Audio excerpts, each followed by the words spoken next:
Today we're going to be replacing some upper control arms on a 2000 Dodge Dakota. And this is pretty similar on other cars, but it shouldn't be too bad if you have the right tools for the job. Alright, so first what we're going to want to do, we have our two bolts up here that we're going to have to remove.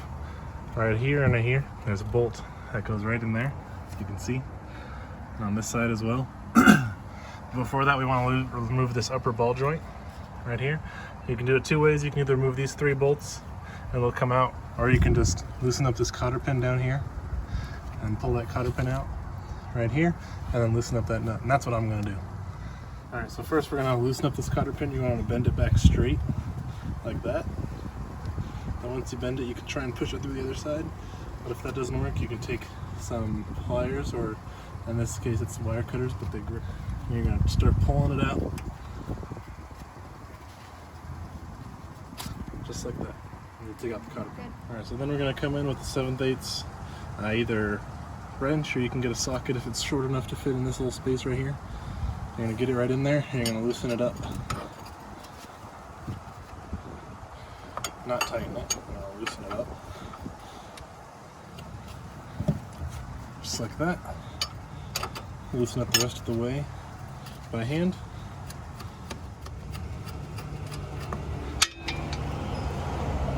There we go, we got that off. Alright, so now we're going to get this ball joint separator. I really like this one because it's just a lot easier than trying to get stuff in there in a different way. So you're going to kind of get this in there like that. You're going to get this bottom part here so it hits the bottom of your ball joint. And you're just going to start tightening this up. And this one, this is a 15/16. So you're going to grab your 15/16 and just start tightening it. And when it pops, you'll definitely hear it. There we go. Alright, so before we loosen anything else up, before we loosen up these two top bolts up here, we want to loosen this brake line, because you don't want to break that off. Make sure you're loosening it, not tightening it.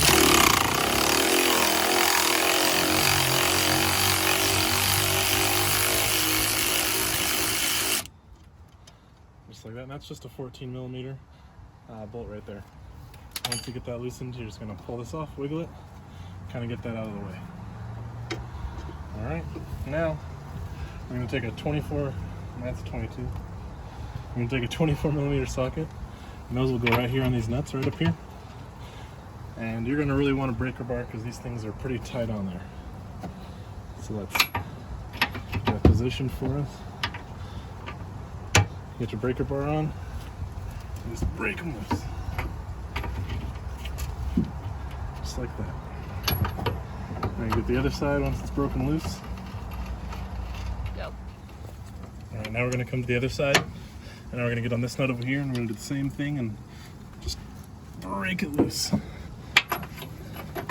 And come back, and just keep loosening it up. And once it's pretty loose, you can switch over to a smaller ratchet, or if you have one of these like this, that's really helpful. Alright, so now we got these loose, we're just going to finish loosening them up.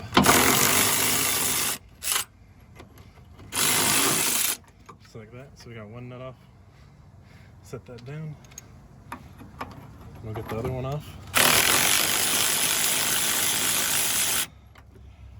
Pull that one off. This is also going to be how to remove and replace your shocks as well. So we're just going to start off with this bolt down here. It's either going to be a 19mm or you can use a 3/4 socket. You're just going to come in here with either an impact or a socket and just get it right out, just like that. Next, you're going to come in here. You're going to use a 14mm. I like to use a ratcheting wrench, just because it's a lot easier. But if you see, if it's just spin, it's just going to spin around. What I do is I use one of these adjustable wrenches, and I get it on this top part right up here. There's a little rivet in it, so you can just tighten that down to it.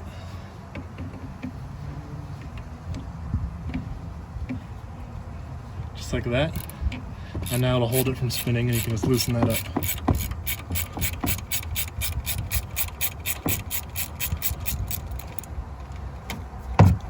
Now it should be loose enough to just loosen off with your fingers the rest of the way.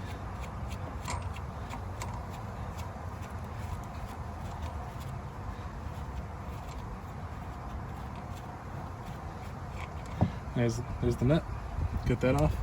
And then also just remember the order, because it goes metal washer and then a bushing. And then you have your base, and then you're going to pull this out. Just like this.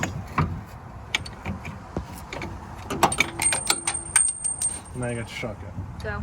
And now that you got the shock out of the way, you can just take your upper control arm just like this and just pull it right out. So that's out. Alright, so now we're going to come in here, and you can see up here there's some dirt and some gunk. You just take a little metal wire brush right here, and you just kind of clean it off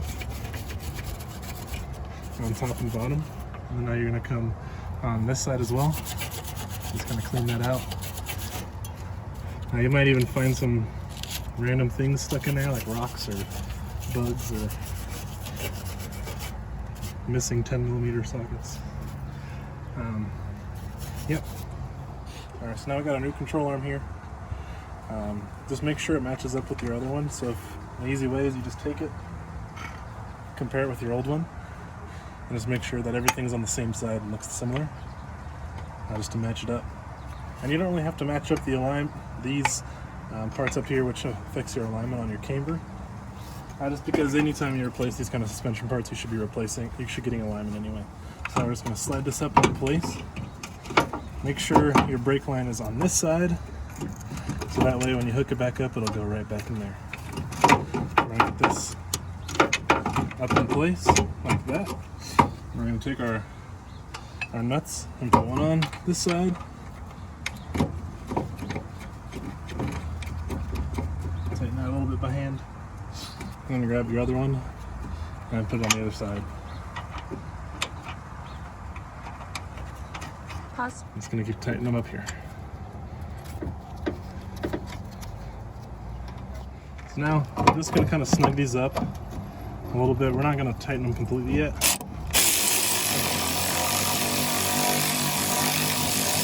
going to start on that side.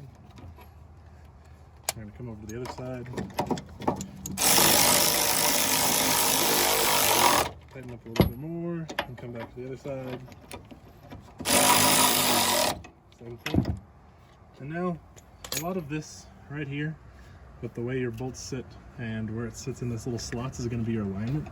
So just put it kind of wherever you kind of thought it was before, and that way you can have not as bad of an alignment when you finish this job. So now we're going to want to try and get our ball joint into this slot down here. So first you're going to loosen up the lock nut, take off the cover from the factory, put that in the trash or recycle if you're eco-friendly. And this is probably the hardest part, is getting this down into there. So probably going to do that off camera, so just come back when we get that in there. Alright, so once you get this castle nut on, it's going to be a little pain to get it on, but you'll get it. You need to get this hole right here. You take your cotter pin, you're going to put it right through. I'm going to put it through this way actually. Just like that. Once you get it through, you just take it, just bend it around. You can either use pliers or if you can do it with your fingers, just do it like that. And then you're all done with your upper ball joint. Alright, so now once you got that on, you can reattach your brake line. Just put the 14mm bolt right back in there. And hand tighten it.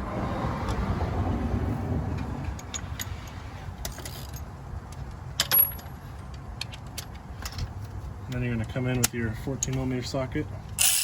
Make sure it's tightening.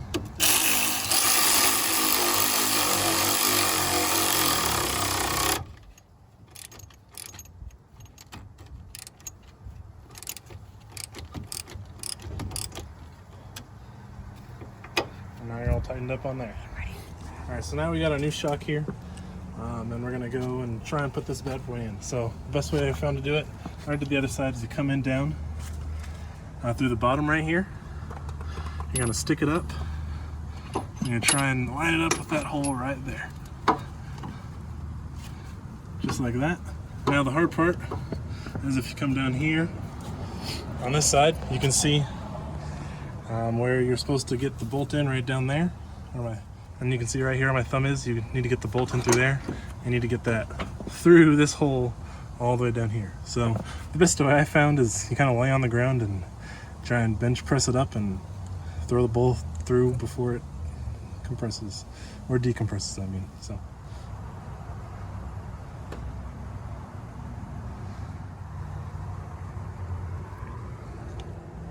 all right, so once you come down here, you're gonna have your washer and you have your bushing right here. And if you forgot those, it's gonna be a rough day because that means you have to do all this over again.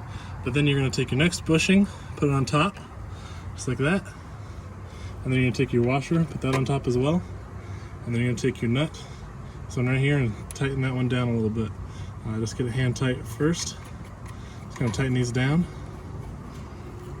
And then you're gonna get your, just a wrench or a socket, or I like to use a ratcheting wrench in this one, and just kind of tighten it down.